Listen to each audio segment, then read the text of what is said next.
MRA मार्ग police ठाण्याच्या हद्दीत एका अंगडीय व्यावसायिकावर गोळीबार केल्याप्रकरणी मुंबई पोलिसांनी दोघांना अटक केली आहे। या प्रकरणी आणखी 3 संशयितांचा पोलीस शोध घेत आहेत। मुंबई पोलिसांनी दिलेल्या माहितीनुसार आरोपींनी अंगडीय व्यावसायिकावर गोळीबार करून सोन्याचे दागिने लुटले होते।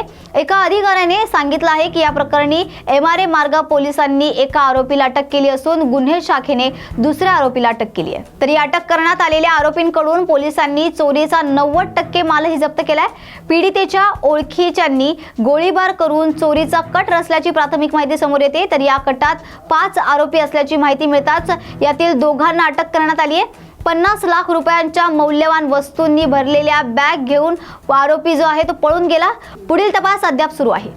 एमआरए पोलीस स्टेशनच्या अंतर्गत 311 BNS आणि 325 आर्म्स ॲक्ट अशा कलमान्वये गुन्हा जो आहे तो आज दाखल करण्यात आलेला आहे। यामध्ये फिर्यादीमध्ये साधारण 3 ते 4 आरोपींनी जे विक्टीम आहेत त्यांचं जवळजवळ 47 लाखाचा मुद्देमाल हा चोरून रॉबरी करून नेल्याची घटना घडलेली आहे।